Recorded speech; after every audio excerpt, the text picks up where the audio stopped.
Hello everyone, my name is Neko and this is another video where we're gonna talk about creating a new island. For those who don't know me, I have an overgrown, abandoned, post-nuclear island that I almost finished, and I have to say it's quite scary to start with a new island, so this is why I decided to record this video. On TikTok, many people have been asking me how I create my island, and I thought maybe I can share some advice and what I do when I have a day where I don't have any inspiration, or also what you can think of before starting a new island. So the topic of this video is how to plan a new island and how to look for ideas and how I use Pinterest to plan my new islands. This is not gonna be a video about how I plan every area of my island because this is not how I do it. I just start the island, I have an idea, and then I just go for it and hope that everything kind of works out. What is important to me is looking for an island theme that I want to go for. There are different kind of cores that you can set your island off.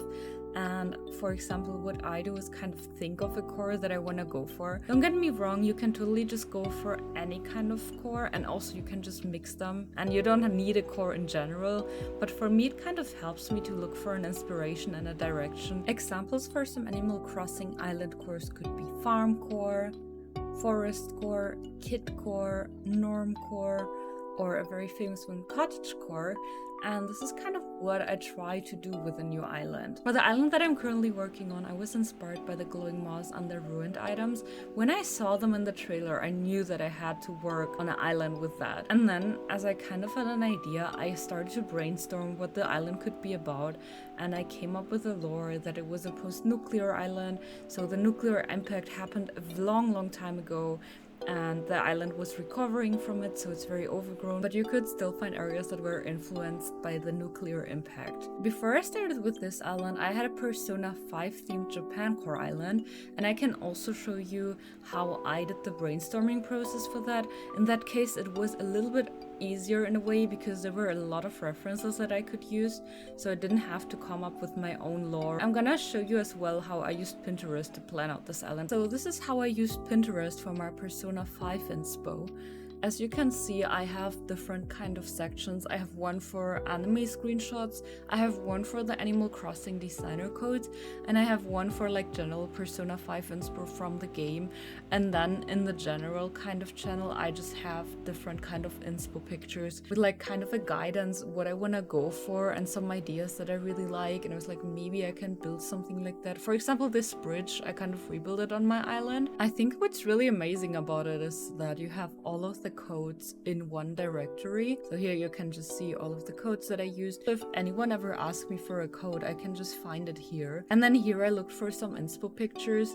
Like I took screenshots, I looked for screenshots on the internet, also some like real life inspo pictures here. And here I was watching the anime and I just took some screenshots and uploaded them to Pinterest. So I just had them in one place with all of the other things. When I started with my new island, I was also looking for some inspo. I start with kind of references from real life. So I just typed in abandoned places and it came up with those examples. So I was thinking like, what could I take for my current island? Of course, I also created a Pinterest board for this island. This one is not as detailed as the Persona 5 island theme because it was a more like open theme. I didn't have to include any kind of game references or anything. So I could just look for some inspo pictures in Animal Crossing. And I really love the ideas that I found here. And then a little code section, so if people ask me for codes, I have them for myself, I can find them real fast, and then when people ask me, I can just be like, hey, I have a Pinterest board, you can just look them up, and it's super helpful, and it's nice to have access to all of your codes really fast. Another point that I read off in my TikTok comments is like, how do people do terraforming, and how do people kind of come up with cool ideas? Since this is a video about inspo in general, I wanted to talk about what I do when I don't have ideas about a new area. The solution again is, big surprise, Pinterest or Instagram, but mainly Pinterest. I just opened the board for my current island again, and as you can see, here's a really nice example of how someone did terraforming. And if you just click on it, like if you just type into Pinterest like Animal Crossing inspo or something, and there's a picture you really like, just click on it, and then Pinterest will give you suggestions for similar kind of builds. So you can just scroll through it and look if there's something that kind of inspires you. And I'm really talking about inspires you, not kind of just copy it. I mean, do whatever you want.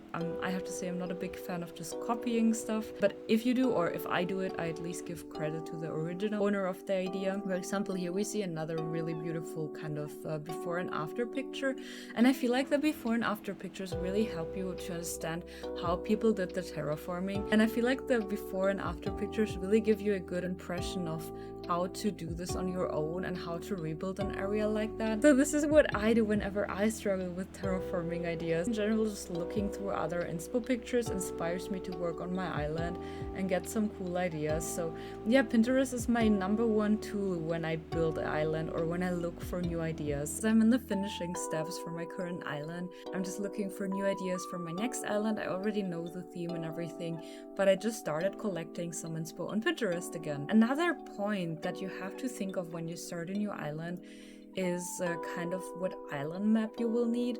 So before you restart, maybe you should brainstorm a little bit. What island map would be nice? Do you have to have the resident service center close to your airport or not? Like on this island, I thought it would be a good idea to have the airport and the resident service quite far away from each other. But in the beginning, when I started building for the island, I really had such a struggle to connect the airport with the resident service.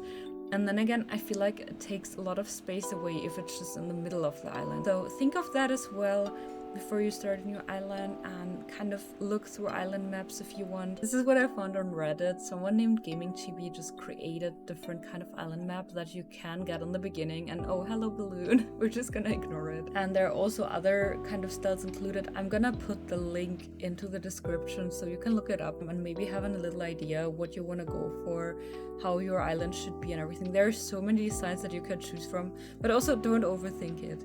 Another thing in the process of creating a new island is think of some stories, think of a backstory for your island, make up a lore. This is what helps me. Sometimes you don't have to make it up from the beginning. Sometimes you just decorate, and then in the middle of the decorating, you're like, oh, this would be a good idea. Let me show you one example on my island. This is the area where Roswell lives. He's not at home right now. When we started the island, I was like, yeah, Roswell loves conspiracy theories and he kind of hates everyone on this island and everything. And last week on stream, we started to decorate Roswell's area. And while decorating, I was like, you know what? I think Roswell wants to escape the island, but he doesn't hate anyone. But he had a lover on this island, and the lover kind of disappeared. So what he wants to do is kind of find a way to escape from the island. Kind of nobody is ever successful to leave this island. So Roswell is looking for a way, like he has this kind of area where he does all of his research here and tries to build something to escape the island. So while decorating his room, I came up with a story for him. And then you can just add stuff and items to his house to make it more complete to the storyline and everything. So in general, I feel like it's so helpful to have a background or a story about every character or about areas on your island. So it really helps you to add more depth to the areas and get more items that kind of fit to this theme.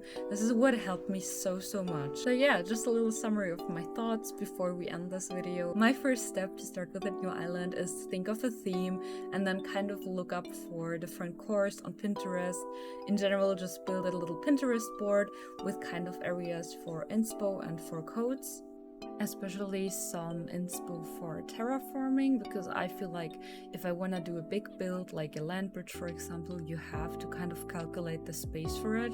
So if you want something like that, look for inspo, save it so you don't forget about it, and try to figure out how much space you need for it. Also have some thoughts about what you're gonna do with the island map, where you want to have your resident service placed, and look through maps that could be a good inspo for you or that could be nice for your theme. Another important point that I mentioned is storytelling. Think of a story for your island, have some lore for it, and then kind of build it up on that, which kind of helps you with finding different areas for your villagers or different areas that you can fill the space with. Because, for example, I feel like a theme that could be kind of hard for me could be cottagecore, but I feel like if I give the island a little backstory, it makes it easier for me to come up with different areas. I hope this video could help you. If you have any questions or any wishes for any further videos, please let me know in the comments. I hope it helped you a little bit, especially with the Pinterest part, because every time people ask me what I use to get inspo for my island, it's always Pinterest.